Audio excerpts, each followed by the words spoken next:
Hi everybody, again hope you're safe and well.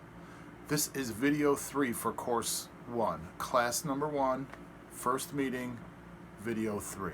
We've already covered the parts of the guitar, which you'll find again in Disler PDFs that I sent, chapter 1, parts of the guitar, and string names, and a bit about tuning. A little bit more about high and low sound on the guitar. We again need to tighten the strings counterclockwise to make the pitch go higher, and loosen going clockwise on the classical guitar here to make them go lower. On the steel string guitar, we mentioned when I'm playing the bass strings and tightening them, I'm going counterclockwise, and when I'm loosening, I'm going clockwise. When I'm looking down at the treble strings on this side, I need to go clockwise to tighten and counterclockwise to loosen. So it's a little different on the steel string bottom. They go the opposite ways, clockwise to tighten and then counterclockwise to loosen. So we also covered the names and numbers of the strings so far: E, A, D, G, B, and E. 6, 5, 4, 3, 2, and 1.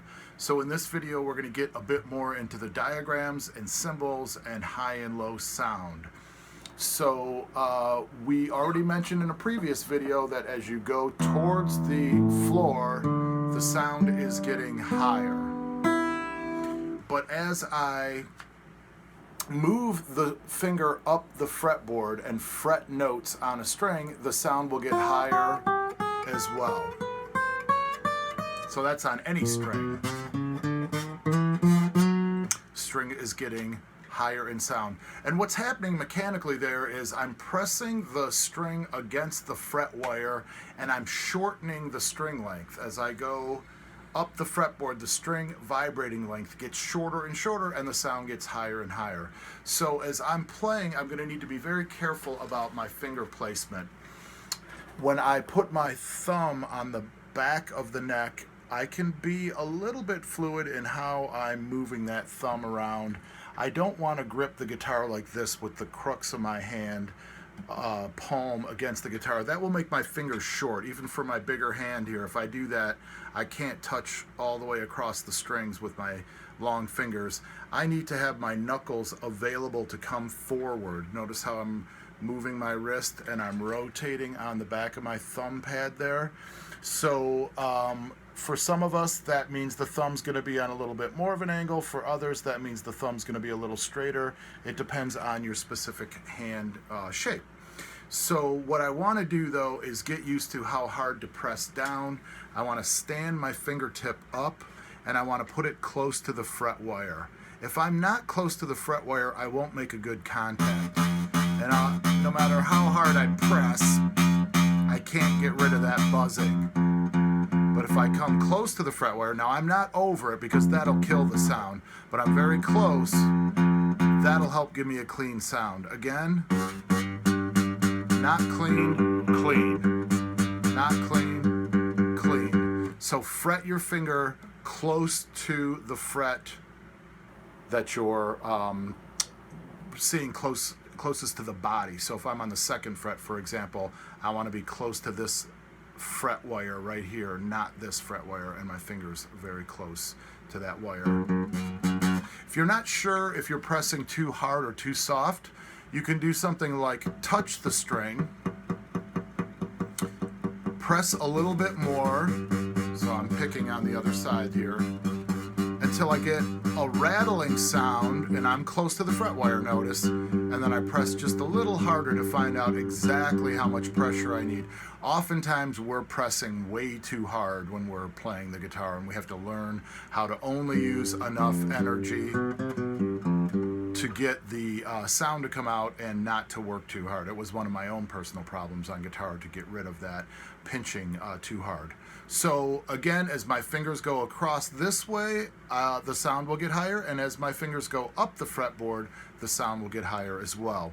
One exercise that I still do as a warm-up over all these years is practicing playing one finger per fret. Now you notice there's a space between my palm and the top of the neck when I start to play the first string, and there's natural space between my fingers. I'm not leaning one way or the other. My pinky's not straight, it's curved, and I'm touching the side of the tip, the opposite side of the tip here, and then pretty much straight down on these fingers. And I'm going to practice playing. And I can leave my fingers down or leave them pointed towards the guitar. What you might find yourself doing is playing and then pointing away with other fingers. This is a sign of tension in your fingers. And it makes it very difficult to play because your finger has to relax and come back down towards the fretboard and press. So if my pinky's way out here, every time it plays, it has to travel all that distance. If I can leave it close by, I can then find the note quickly and accurately. So I would suggest trying that on the highest string, number one, highest in sound, not highest on the guitar visually, highest in sound, and then work your way across, up and down. Then try the second string, third string, fourth string, fifth string. You can go slower than this. You can go as slow as you need to go at first. I would suggest trying to play them evenly though on a beat. So if I slow down, I try to make them even lengths. So I'm practicing that coordination of both hands. Now there I'm just playing with my thumb, the side of the flesh of my thumb, and on the steel string guitar as well. After 15 or 20 minutes of practicing on the side of your thumb on these steel strings, you're going to feel it. So again, this guitar is mostly played with a pick, and the way to hold your pick is to go on a right angle to your thumb and play on the side of your tip joint, not on the flat part of your tip joint of your index finger, but the side of your tip joint. So that means the pick is touching this portion of my finger. That allows my fingers to have a lot of motion. Okay, so I can pluck the guitar without moving my hand at all. And then I have wrist motion.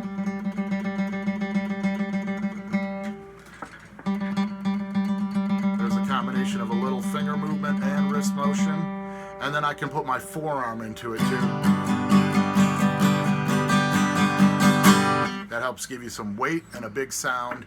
And then the other motion is this opening the doorknob motion. Very important because this creates a circular plane that the pick is traveling on, and that allows me to dig into a particular string.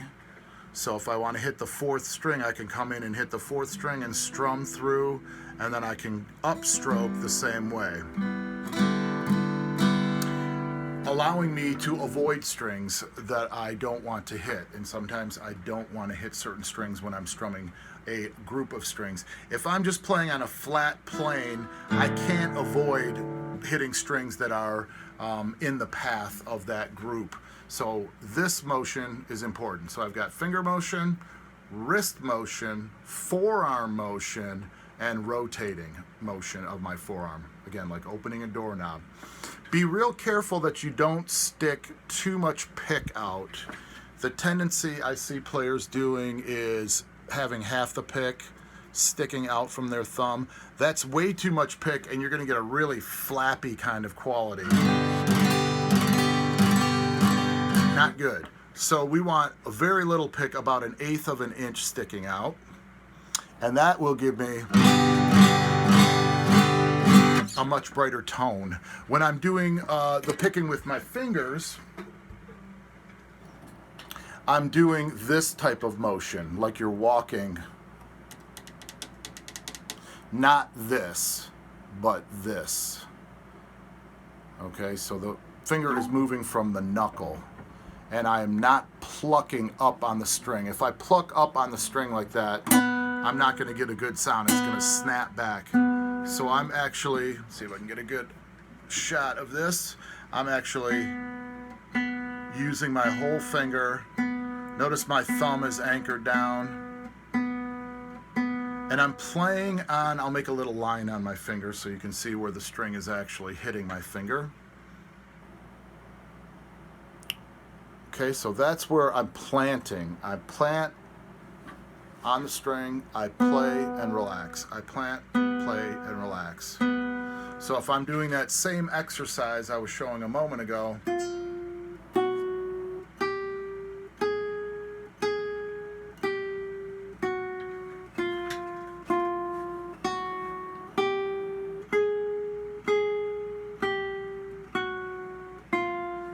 this is the motion I'm using to pluck the string.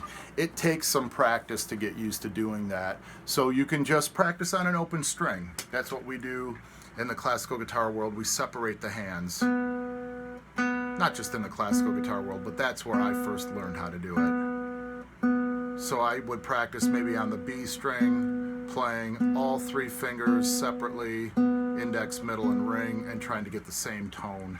And then you can use your thumb as well.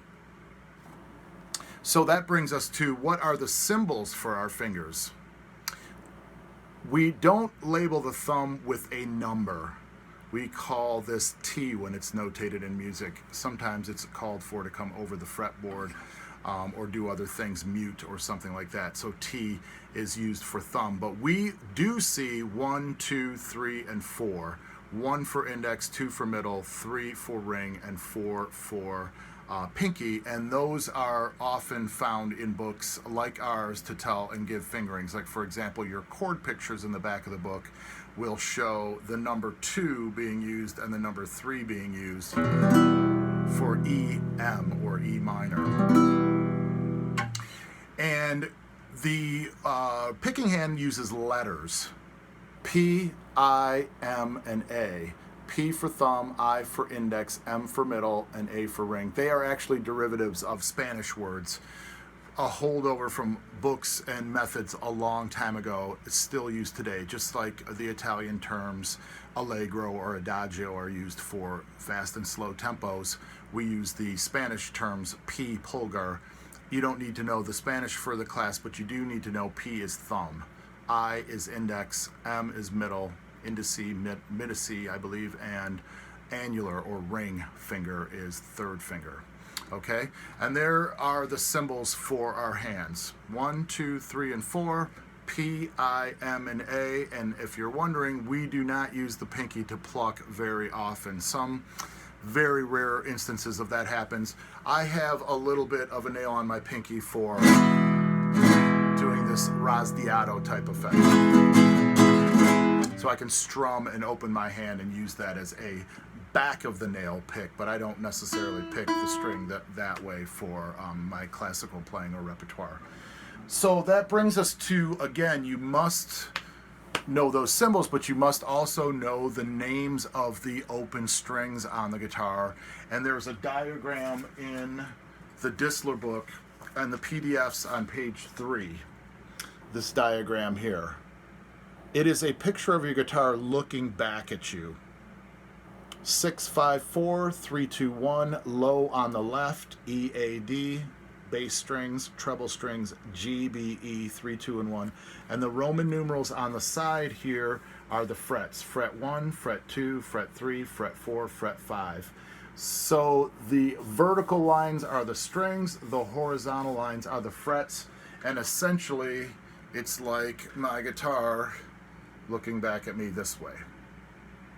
Very important. These diagrams are used all the time for guitar players, and very helpful if you're not that good of a reader. A picture of the guitar can help you find where to put your fingers. It's become a standard way to teach chords and scales, is to show them in patterns.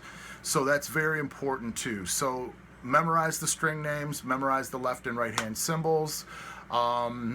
You can't tune your guitar unless you know the letter name of the string, so that's going to be the most important thing. And you can't name any notes on your guitar unless you have the starting point of the alphabet.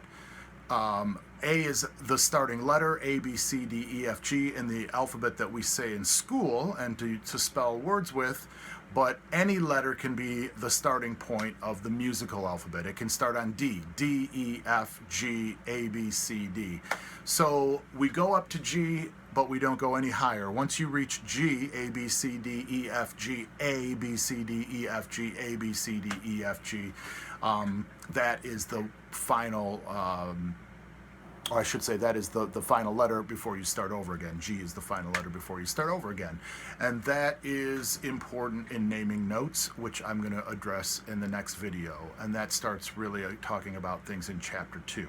So I'm going to end the video here, and we'll do a part 4 for the first class talking about naming notes. Have a good one. Bye-bye.